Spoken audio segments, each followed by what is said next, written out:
Okay. This is 7/23/19, 2:03 p.m. They erased this video off of fraudbuster.org because they're scared of what's getting ready to come down. This is LAPD.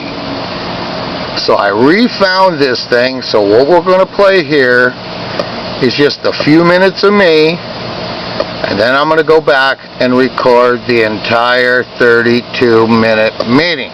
Okay? So, here we go. First, we're going to, it's recording. 60%.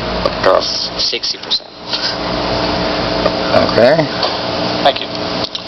Thank you, Mr. Kretz. Mr. Cedillo. Do you hear that? That ID's LA City Council audio. If you could return to the importance of ongoing evaluation and what that also means on wage theft, our ability to monitor that with our local businesses.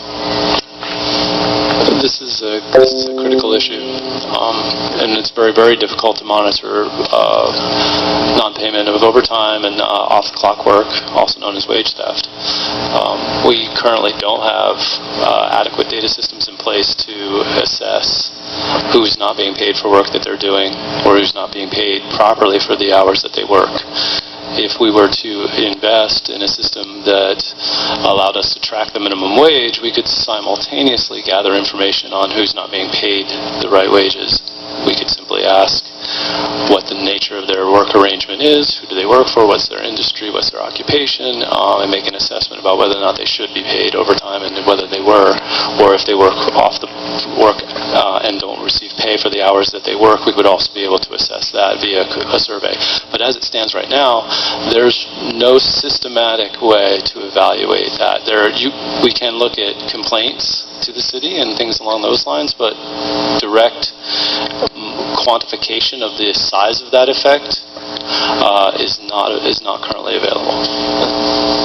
But it could be available, right, with the type of data we're suggesting, in the sense that both for enforcement as well as for the analysis of wage theft, having individual level data on what people say they worked and what the hourly wage would able to enable us to pin down, say, which sectors, which areas, which type of workers might be affected, allowing for a much more targeted enforcement. And I think we should be careful here. We would want to be cautious in the sense that, people may not always give the best estimates of their own work hours, so we want to be careful about how we go about constructing such an instrument and how we would use it. But I think we have the skills and the capacity to do that as a common data collection method used in the United States.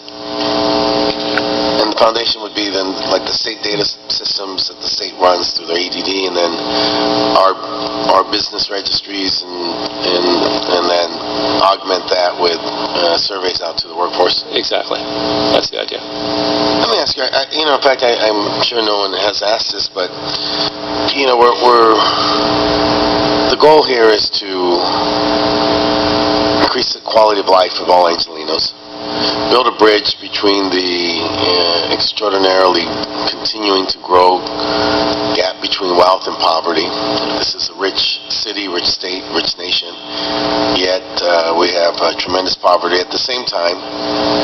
Concurrently, coming out of a recession, worst recession since the Depression, we don't want to stifle that. We want this. The goal is that the infusion of more disposable income. Does that mean speaking there, people? Benefit business, right? Particularly a business like ours, very focused on service, same voice, different guy, retail, everything, huh? Okay, this is the one thing quickie. no one asked. I don't think you. The 4-minute